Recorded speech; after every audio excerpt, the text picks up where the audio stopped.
What's up is that Netanyahu is a flaming lunatic.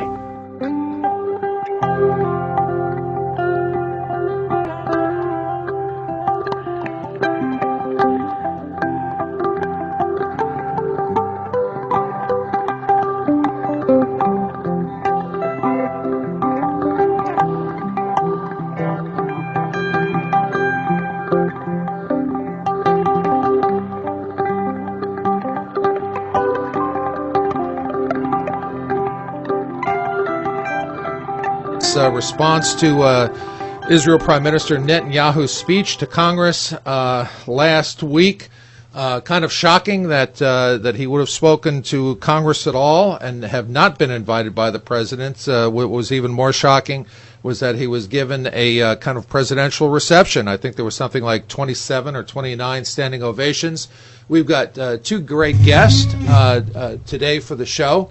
Our first guest will be Jennifer Loewenstein, who is she's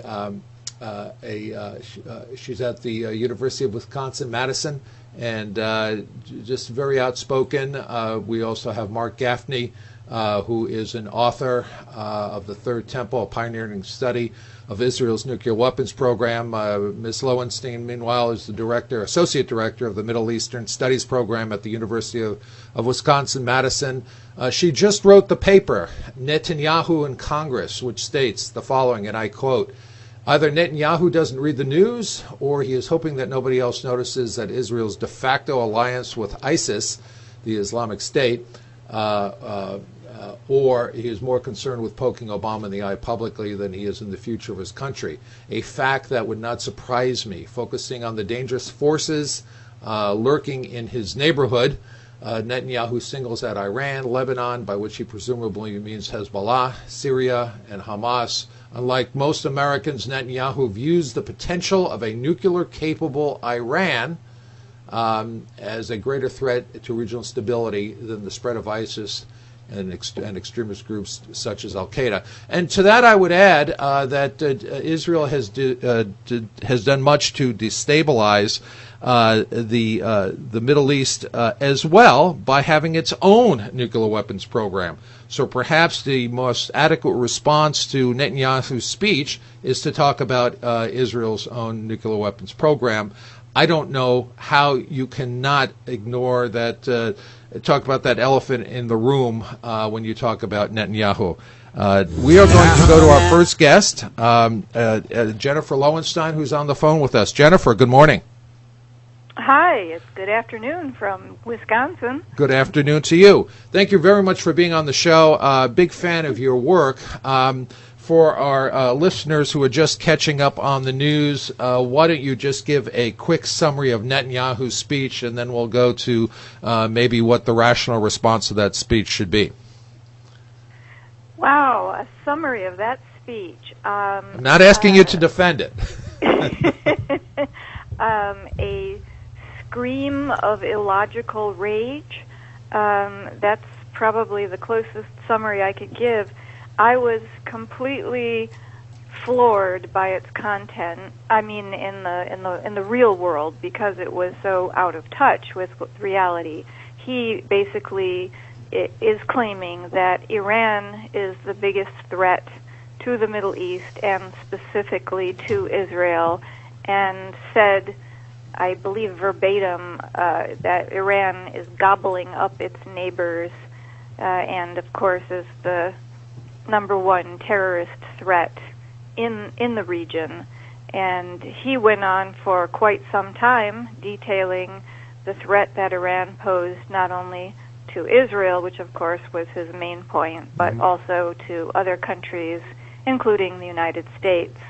And listening to it, you know, either you laugh or you cry, or you just sort of stand there dumbfounded, and I think I was in the middle there, hearing it and not believing that he could get away with saying all those things and having nobody, you know, those standing ovations, and somebody, not anyone, at some point, any time, just standing up and saying,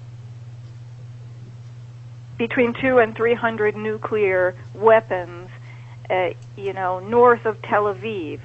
When are you going to tell us? That just seemed so obvious, and it must be going through the minds of the people who are listening. Now, Netanyahu presumably came to speak about his alarm for Iran's potential for developing nuclear weapons, and to go on the record, emphatically go on the record, saying that he's determined to ensure that President Barack Obama's negotiations with Tehran will result in a better deal for Iran than it will for the United States. But in fact, didn't Netanyahu have a hidden agenda? He had three unstated goals. The first being that he wanted to shore up his own political fortunes in Israel. The second, he wanted to forestall any further pressure from Obama, Secretary of State John Kerry, and congressional Democrats for a peace deal with the Palestinians, having successfully torpedoed those talks in 2013, 2014. And the third hidden agenda being that Netanyahu wanted to forestall a thaw in U.S.-Iran relations, which is apparent in both the nuclear talks and both on the ground in Iraq, where Washington, Baghdad, and Tehran are now de facto allies against ISIL. So three hidden agendas, no? Oh, I don't even think they were very hidden. I think a lot of it was very blatant, and I just wonder how many Americans bought it. I mean, I could tell that Congress was, the congressional leaders who were there were falling over themselves, trying to outdo each other in praise for Netanyahu and Israel. Yeah. And I just wonder, does that really reflect public opinion in the United States right now? And I don't think it does, but that may be wishful thinking. I do know that in a recent public opinion poll, almost 60% of Americans stated that they view ISIS unequivocally as a greater threat than Iran. Mm-hmm. And I don't think that it's any big secret among people who pay any attention to this news at all that we need Iran right now if we're going to confront ISIS seriously. If we're going to present or pose any kind of affront against ISIS, and the United States is going to insist on intervening, Iran is an obvious ally. So, what's the deal with that, Bibi? I kind of want to ask him that question. Mm-hmm. And, it goes on and on. I don't really know sometimes whether he's asking himself logical questions or whether he's just a megalomaniac trying to get more power and domination over the region. It's very hard to say. I'm going to ask my co-host to jump in at this point. Sid Cooperrider is my co-host. So you said some of the speech was pretty right out front. Between the applause, looking at the full transcript here, it says applause. And he says, the remarkable alliance between Israel and the United States has always been above politics. It must always remain above politics. Applause. That seems pretty, doesn't seem like it's hiding too much there. Yeah, that's sort of like people telling me to speak about Israel-Palestine but not be political. I've always loved that. Could you come and speak to us about the Israeli-Palestinian conflict but not be political? And my feeling is like, could you walk down to the post office without moving your legs?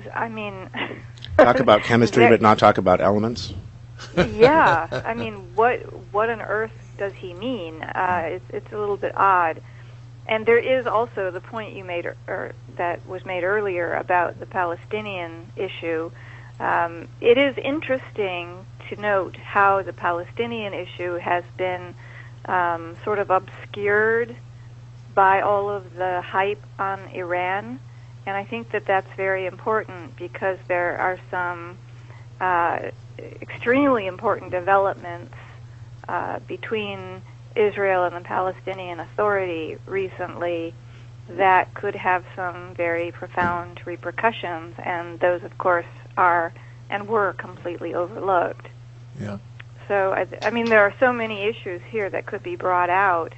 It's hard to know where to start, but Netanyahu is a master of spin, and he certainly managed to captivate the U.S. Congress, or most of it.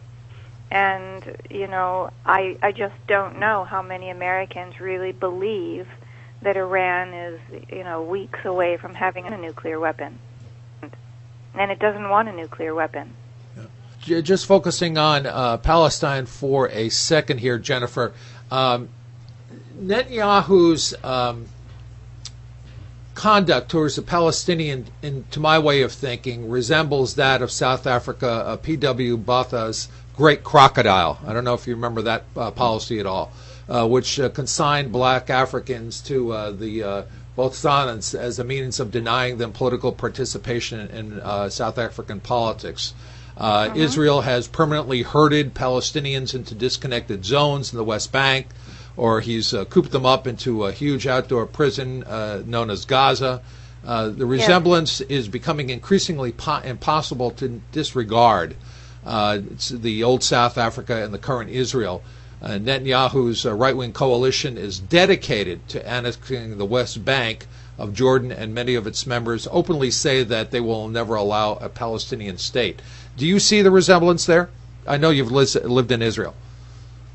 Oh, I think it's actually, I would have to say, of course there's a resemblance. I mean,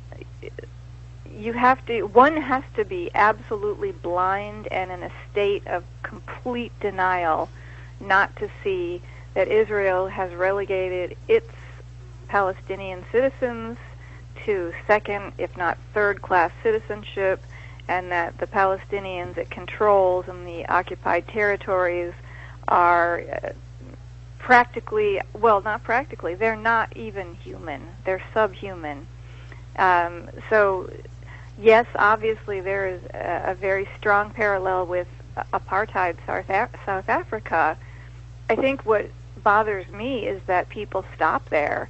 I think that the situation in Israel-Palestine is worse than it was for South Africans, and that is not to make the situation of black South Africans any worse than it was. I mean, to try to make it sound less awful. It was terrible. Right. One difference, though, is just land.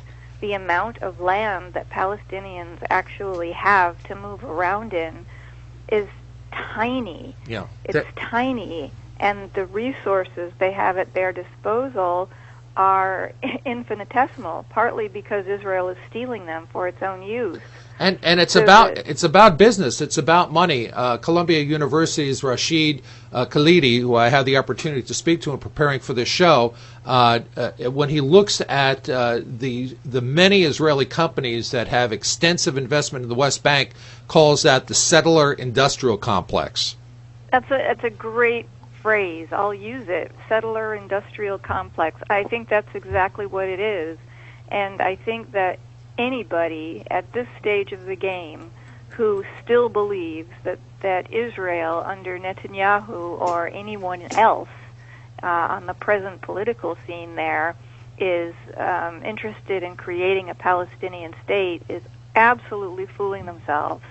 Israel has no intention whatsoever of creating a Palestinian state. If anything, what we have seen over the past 10 years, 15 years, accelerated, is the division of town from town, city from city, dorf from dorf, these tiny places in the West Bank that are becoming more and more disconnected from each other, main highways off limits to Palestinians, for Jews only, and those highways connecting the settlements to Israel, which is in effect a step towards annexing outright the West Bank, which has been divided in half for the Palestinians to the southern West Bank and the northern West Bank.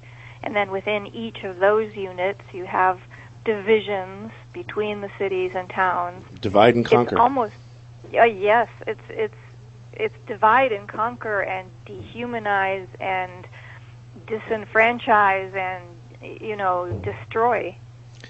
It's an old model. Like I said, South Africa, Bota's Great Crocodile. Sid? So, last summer, 73 Israelis were killed, 2,100 Palestinians were killed. And earlier this year, there was a little bit of news about Palestine working with the International Criminal Court, which, of course, is opposed by the U.S. Haven't heard much about that recently.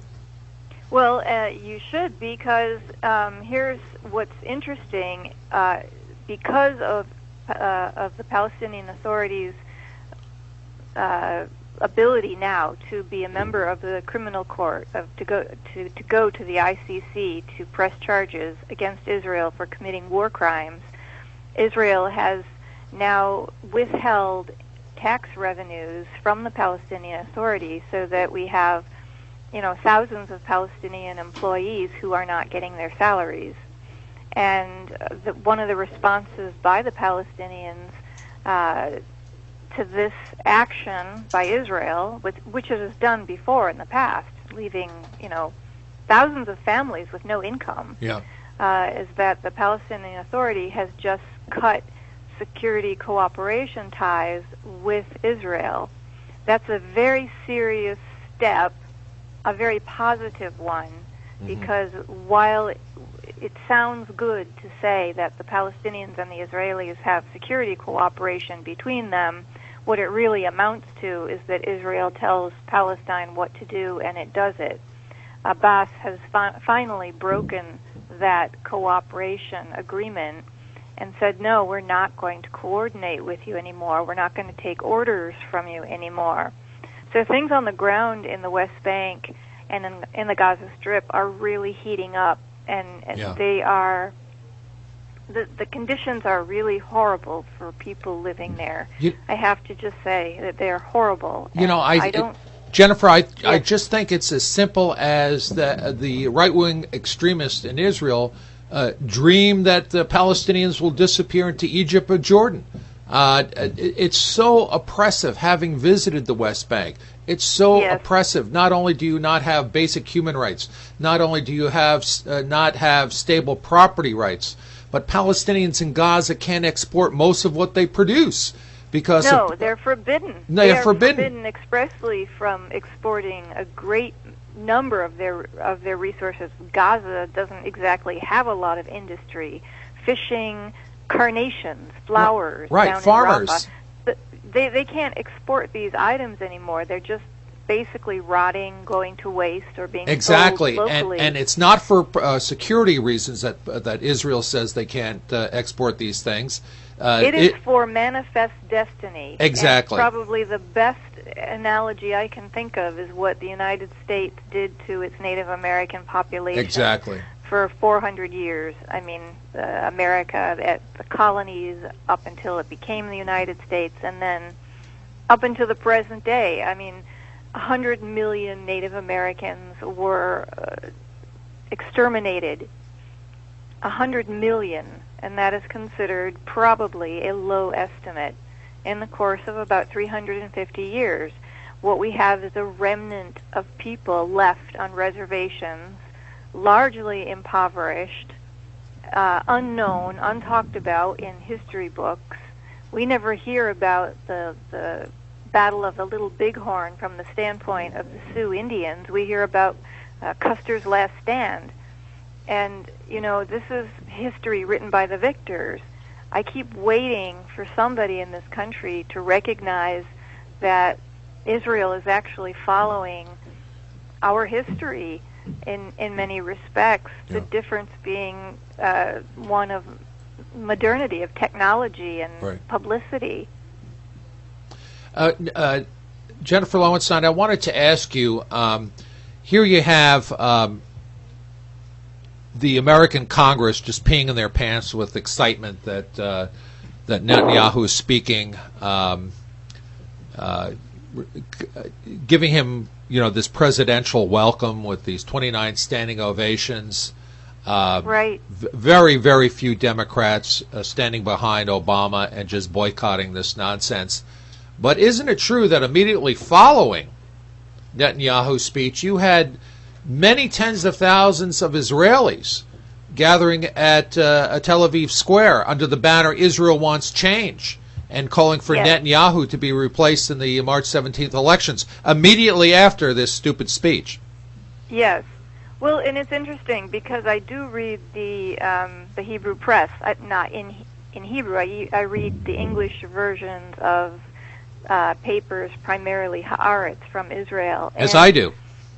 Yeah, and I have seen op-eds and articles that say this whole business with Netanyahu is going to be a boost to his election. And I've also seen articles saying the contrary, and I don't think there's any way we're going to know until the election itself. But I was happy to see that people were protesting what he did. At the same time, if somebody asked me today who would I rather see win the elections in Israel on March 17th, I would say Netanyahu, because the left, quote-unquote, left Labor Party right now is doing the same thing that the right is doing, but it speaks in words that sound more peaceful. Right. So in many ways, it's more hypocritical. With Netanyahu, we know exactly what we're getting, and he doesn't really go out of his way to pretend otherwise. He made it very clear that he didn't support a Palestinian state today or yesterday in the paper. Right.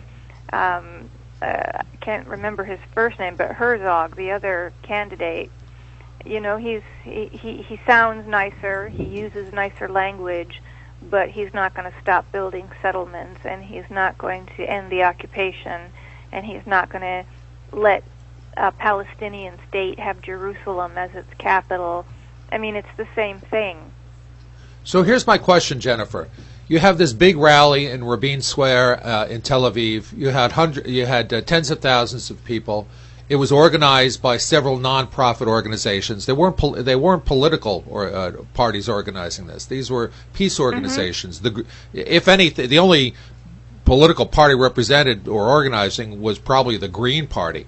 The keynote speaker was former Mossad chief Meir Dagan, who at this rally slammed Netanyahu's conduct and called him, and I quote, I should say this in Hebrew, but I don't think most of our listeners speak Hebrew, the person who has caused the greatest strategic damage to Israel. Now this is a former Mossad chief.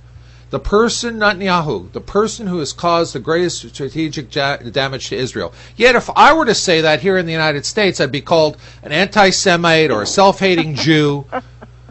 What's up? It's unbelievable, isn't What's it? up? Well, you know, what's up is that Netanyahu is a flaming lunatic.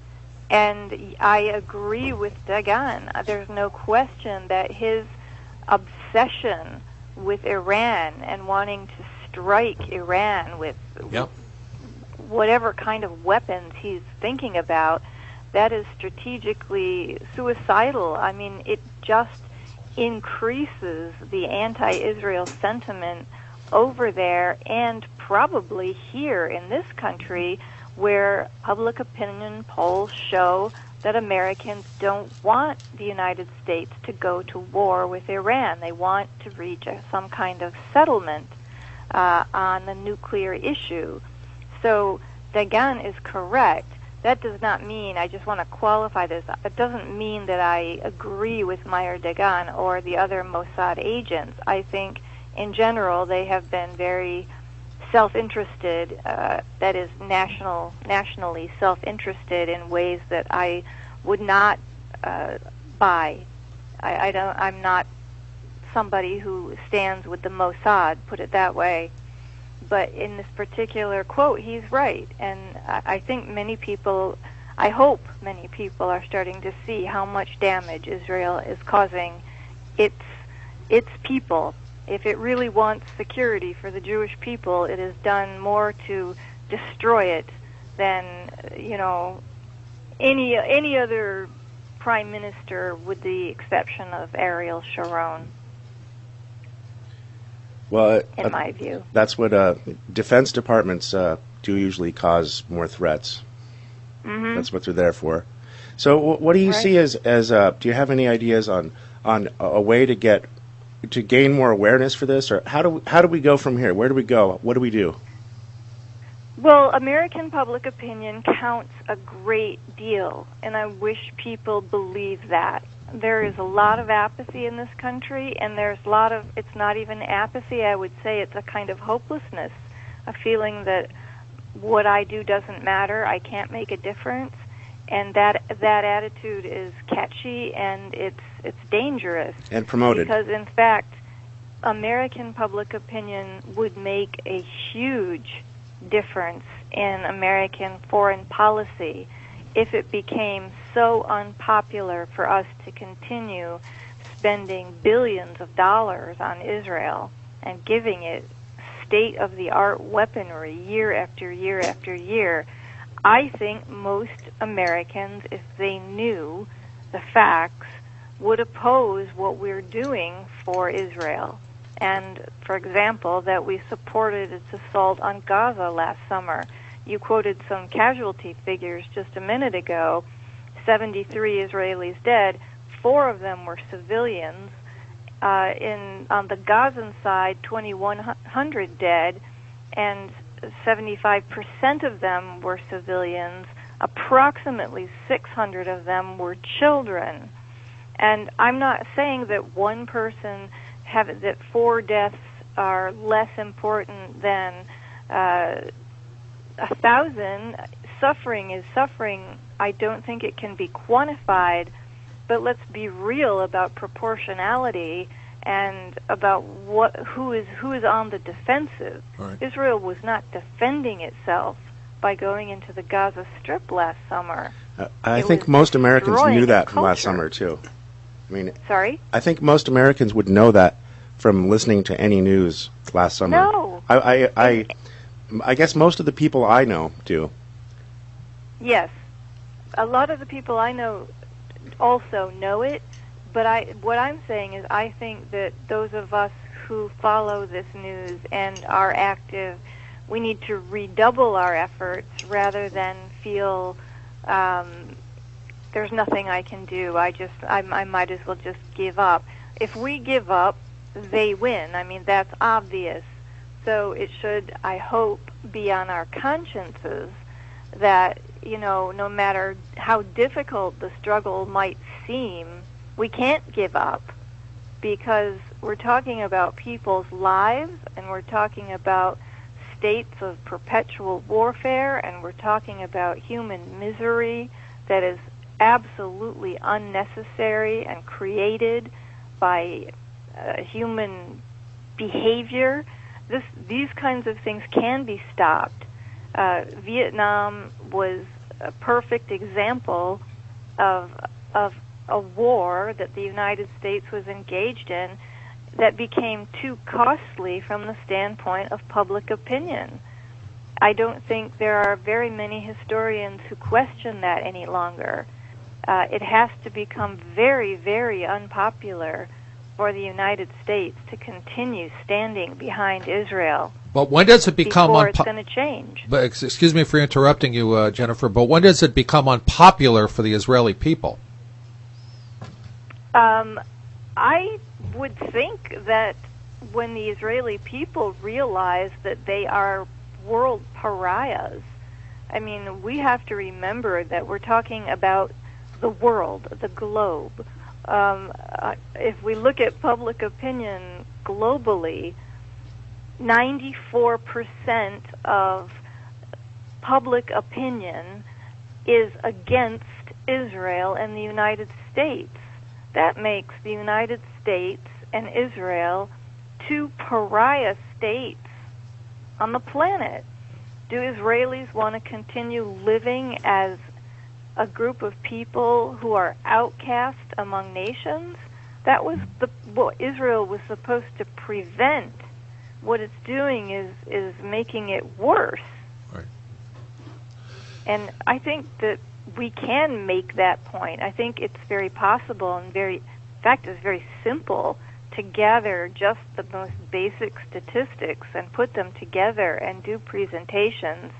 And, there are plenty of alternatives media outlets and many, many ways for average Americans to get it. We're speaking. I'm sorry. Yeah. We're speaking with Jennifer Loewenstein, faculty associate in Middle East Studies at the University of Wisconsin-Madison. Just wrote the piece, Netanyahu in Congress. We'll post that here to the blog for our show, Netanyahu in Congress. Jennifer, we're winding up our time with you, unfortunately. Will you come back to the show? I'd love to. Thank you. Yeah, no, we love you, and speaking truth to power, particularly on about Israel and Palestine, and as we're about to, you've already kind of hinted about Israel's nuclear weapons program when you talked about the technology transfer between the United States and Israel on that.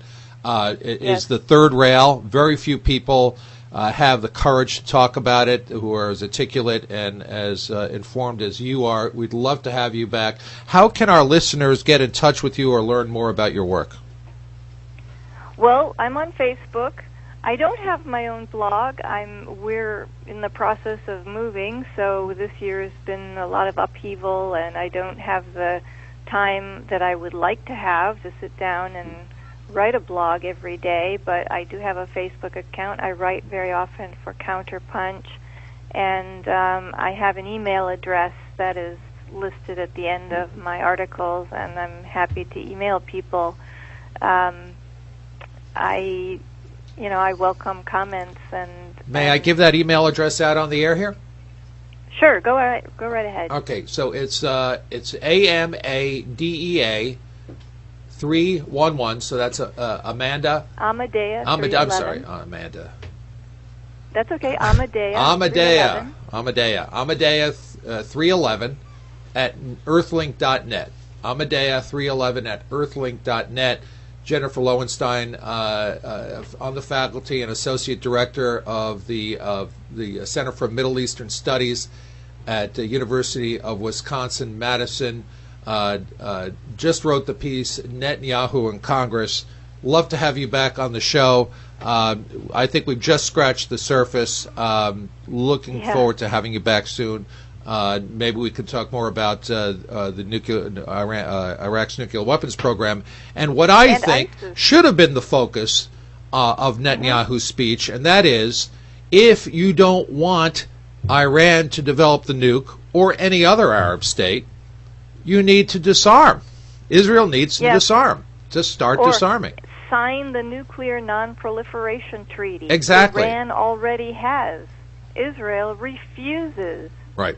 We want a nuclear weapons-free zone. Right. Sign the treaty. Right. That's where it starts. Jennifer Loewenstein, thank you so much for being on the show with us. Thank you very much for having me. And we'll get you an MP3 link of the show, and you can post it to your new blog. Thanks a lot. Thanks, Jennifer. All right, that's Jennifer Loewenstein on the faculty and an associate director of the Center for Middle Eastern Studies at the University of Wisconsin-Madison. We're going to talk about Israel's nuclear weapons program with our next guest. Now, this is huge because I did a show on this once at KZYX, and I heard from hundreds of people. I even heard from both of Israel's ambassadors to the United States and Israel's ambassador to the United Nations. Believe me, they follow these shows. Our next guest, Mark Gaffney, is the author of Dimona, the Third Temple. You're going to hear how Israel's fast breeder reactor that creates plutonium has almost a religious significance for Israel. It's regarded as the Temple of Temples, the Holy of Holies.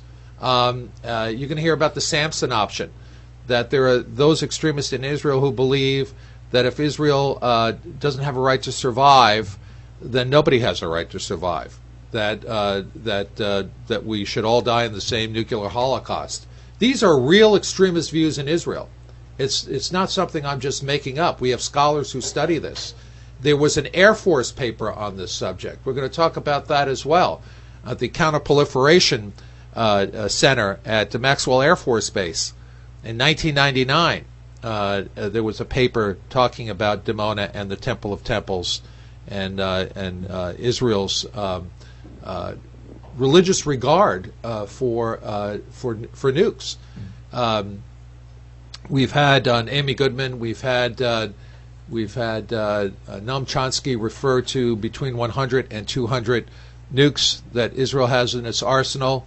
It was probably on the order of 300 to 400, and we've heard that in the past from other experts as well. And we're going to try to get him on the show. His name is Grant Smith. He is the director of the Washington, D.C. based Institute for Research for Middle Eastern Policy. He recently sued and won the release of a report detailing the transfer of hydrogen bomb technology from the United States to Israel. We'll post those links as well on our blog site. Again, not making any of this stuff up. Grant Smith wrote the piece, "The U.S. confirmed the existence of Israel's H-bomb program in 1987." And again, going to that report that was released under Federal Freedom of Information request by the courts. The report states, the 1987 report confirms Israel's advanced nuclear weapons program, and that should have been immediately triggered a cutoff in U.S. and Israeli aid under Symington and Glenn, and under the Symington and Glenn amendments to the U.S. Foreign Assistance Act, but it did not. We're going to try to get Grant Smith on the program in the future. But our next guest, Mark Gaffney, has written very eloquently on the subject as well. He recently wrote, and I quote, "After many years of official hypocrisy, a U.S. president appears to be playing hardball with Israel. The other day, the United States government declassified this report that I just referred to, the 1987 report documenting Israel's nuclear weapons program." And I'm going to, for those of you who are follow these things at home, the report can be found at, let me find this here. It's a Pentagon report. I'm looking at the PDF of it right now. It's an IDA memorandum report. It's file number M-317. Title of the report is Critical Technology Assessment in Israel and NATO Nations. Its author is Edwin S. Townsley, Project Director, and Clarence A. Robinson, Team Leader. Dated April 1987. It was prepared for the Undersecretary of Defense, the Undersecretary for International Programs and Technology, and the IDA stands for Institute of Defense Analysis.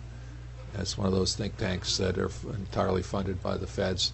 And it confirms, I repeat, it confirms the transfer of hydrogen bomb technology from the United States to Israel. So that's the big weapon. The other weapon is the miniaturized weapons. So when we say that Israel, when we estimate that Israel has between 300 and 400 nukes, some of those are very small nukes, which make the tactical deployment of nukes even scarier. Everyone thinks that a nuke has got to be, this big H-bomb, 5 megaton, 10 megaton, what you see on newsreels and what have you. Nukes can be miniaturized so small so that they can fit inside of a landmine. And in fact, you have nukes that are in landmines that are seated along the Israeli border with Syria and the Golan Heights. So if tanks were to sweep down, Israel could just trigger these nuclear landmines that are already in place. This is scary stuff because my fear is that it may be more palatable for Israel to deploy a tactical nuclear weapon than to go employ the strategic nuclear option. Somehow they may think it more palatable, more acceptable to world opinion, And as misguided as they are about world opinion on matters like Palestine, who knows? That could probably happen. Waiting for our next guest to call in. I think I'm going to call him. Yesterday I went to the Ukiah Players Theater production of Diary of Anne Frank. Great performance, and at the end it made me realize the same thing that Jennifer Loewenstein just said, that we have to, we can't give up. We can't say that we can't do anything, that we're not going to make a difference. Yes, we're going to make a difference. Some of my ancestors were also part of the Dutch underground. At one point, hid 27 Jews in their underground spot. Some of them got out, probably some of them didn't. But the play really took me back to what it must have felt like to be there, more than any movie ever did. So the other thing that Mark Gaffney has written about is about the Gnostic Christians. Usually when other Orthodox Christian scholars talk about Gnostic Christianity, it's in a pretty bad light most of the time. But he's written a whole book about this, and hey, Mark, we were waiting for your call. And I think we got Mark on the line, so we're going to talk to him right now. Mark Gaffney, you're on the air with us. Mark, you with us? Yes. Okay, very good. So we have you on the air. Mark, talk to us a little bit about what nobody ever talks about. Israel's secret nuclear weapons program. How many nukes? How many fast breeder reactors? What's the story? Well, this was the elephant that in the room that nobody wanted to talk about for a long, long time. And Israel hid behind a veil of nuclear ambiguity, claimed that the Dimona reactor in the Negev desert was producing electricity. They made all sorts of claims about their nuclear program, and we know now that they were just lying about it. It was a whistleblower that exposed the real agenda. Mordecai Vanunu, who worked in the plutonium separation plant at Dimona, a hidden plutonium separation plant of 80 feet down under the Negev desert. And the Israelis went to great lengths to keep this secret. They even hid it from inspectors in the early 60s when John F. Kennedy was trying to prevent Israel from getting the bomb, and he insisted on that Israel would allow U.S. inspectors to go visit Dimona, and they allowed them in, but they deceived them because they had two control rooms to the reactor. One of them was a fake control room, and that's the one they showed the inspectors. And it looked like the plant was producing electricity, and they had the real control room. Of course, the inspectors never saw, and the reactor was geared up to maximize production of plutonium. And they actually bricked over one of the walls so that the inspectors never did see they never saw the elevator shaft headed, that went down underground. They hid that from the inspectors. So we know all this now, and we've known it for years. However, Israel hid behind nuclear ambiguity. They claimed they would never be the first country to introduce nuclear weapons to the Middle East, and that was interpreted by knowledgeable people as they're just one screw away. They just have to install one screw to finish the bombs, and then so they could claim that they were not nuclearized. Yeah, the last screw probably being the triggering device, right? Something like that, yes. Yeah, which is the same for the United States and Russia and everyone else who's got the nuke. You arm it at the last minute, so that's kind of a bogus argument right there. So what happened to that whistleblower? Well, Vanunu, he became disillusioned with Israel, with the leadership in Israel as a result of the 1982 Lebanon war. Israel invaded Lebanon in 1982, and he, over a period of a couple of years, he became determined to just, get out of what he was doing. He didn't like what he was doing, and he eventually retired early and left Dimona, and he left Israel. Actually, he went on a vacation to. Spent some time in a Buddhist monastery in Southeast Asia, and ended up in Australia. And it turned out that before he left Dimona, he snuck a camera into the plant and took several rolls of film of the control room, the reactor, and weapons designs, scale models of nuclear weapons, and so on.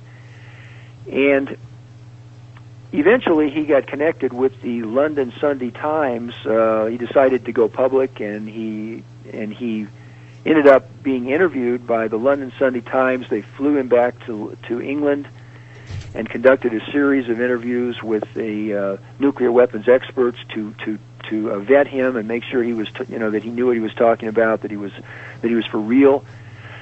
And excuse me, they had a designer, a nuclear weapons designer named Frank Barnaby. They called in to interview him, and sure enough, Barnaby was convinced that he knew that he was for real.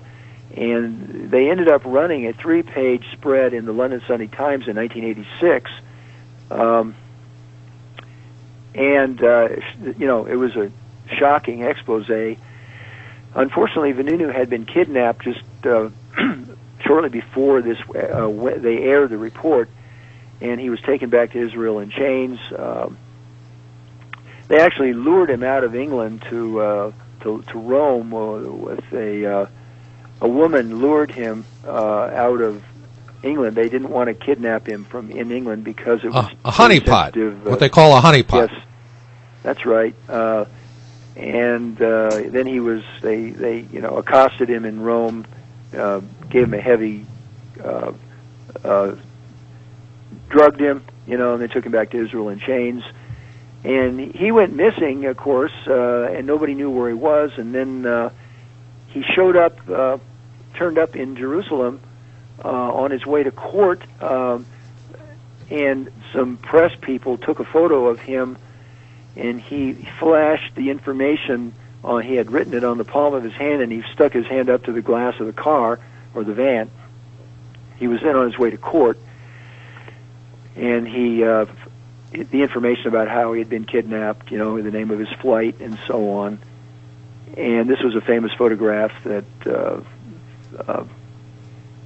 came out just before his trial. And, of course, his trial was behind closed doors, and he was convicted of treason and sentenced to 18 years and spent that time in Ashkelon prison in Israel, 11 and a half years in solitary confinement, right. Which is, people find that hard to believe, but it's true. It's absolutely true. And it's amazing he survived the experience. He's just a really tough, strong person. And was released in 2004 finally, and yet has remained under house arrest even after his release, and cannot leave Israel. He wants to leave, but they won't let him go. So that's the story in a nutshell. So it seems that over the years, many Israeli politicians have openly said, yes, we have nuclear weapons, but it's still one of those things that's not really. It's not. It is the elephant in the room, as you said. That's pretty odd, considering that it's been mentioned in 1974, 1981, even in 2006. Robert Gates, the Secretary of Defense, even said it publicly. So it's still strange that it's something that can't be talked about. Well, the Israelis hid behind nuclear ambiguity, and the U.S. also did, because we have a law in this country, the Foreign Assistance Act, and there's a couple of amendments to it, the Symington Amendment and the Glenn Amendment. Right, we just referred to those in the last. Yeah, we referred to that in the earlier segment of the show. Yes, that bars the U.S. from giving aid to countries that engage in secret nuclear weapons proliferation. Right. And the U.S. knew about his. We know now they knew everything because of the declassified report. I assume you talked about that in the earlier segment. Yeah. And so this is very, very important because no more ambiguity now. The cat is out of the bag officially. You know, it's official. Israel had a secret nuclear weapons program, and this means that we are now in a position to file a lawsuit to try to make the U.S. government obey the law, because I don't expect that Obama is going to do anything, even though he ordered the release of this. I assume he ordered the release of this report. Somebody at the White House did, probably, because of Netanyahu's speech. Right. It just came out. It's hot off the press. I'm looking at a copy of the report that was scanned in June 2007. It was prepared by the Institute for Defense Analysis. It was prepared at the request of the Office of the Undersecretary of Defense for International Programs and Technology. The report is dated April 1987. The authors are Edwin S. Townsley and Clarence A. Robinson. It details the transfer of hydrogen bomb technology from the United States to Israel. So, well, yeah, and there may have been other technology that was passed. Israel got help along the way from the United States, from individuals probably. I don't think it was official policy, but some of this ended up in Israel, and we know they smuggled nuclear triggers out of the country, and Israel hijacked a ship on the high seas full loaded with uranium ore and took that back to Israel, and they deceived inspectors, as I mentioned, and there's probably there's a lot more. Yeah, those nuclear triggers, the hijacking of the ship with yellow cake, etc. These are events that really happened. They're documented. They're established as fact. They've been known about for a long time. Mark Gaffney, I'm going to give you the opportunity to talk to one person right now, and his name is Francis Boyle. We're going to get this in his hands. He's a law professor at Michigan State, I believe, University of Michigan. And he's a brilliant attorney. He's an activist. He's a brilliant mind. He speaks truth to power.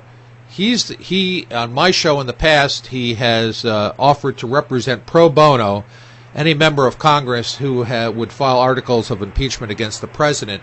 I want you to speak to him directly about the possibility of filing suit for the violation of the Symington and John Glenn amendments. Make that case. Why is this necessary right now? Why right now? It's a great idea. It's a good idea. This is an excellent idea. Francis Boyle is the man to do it if he has the time. His schedule is probably impossible, but if he has the time, he'd be the guy. Yeah. Well, make the argument. Why should he do it? You're arguing to him why he should make the time.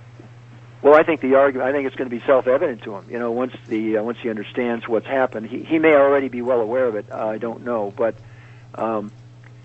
this is something that activists can do now. The nuclear ambiguity was like was a veil. They hid behind it. Now there's no more ambiguity. Now it's out in the open, and Israel is now in violation of U.S. law, and we need to make an issue of this for a lot of reasons. Because, first of all, it would help educate many people about what the issues really are.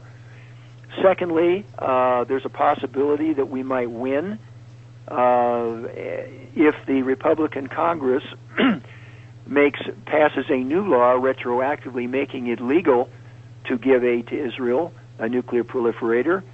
Well, there's a possibility that Obama might veto that bill. Right. And at the same time, it would be worthwhile simply because it would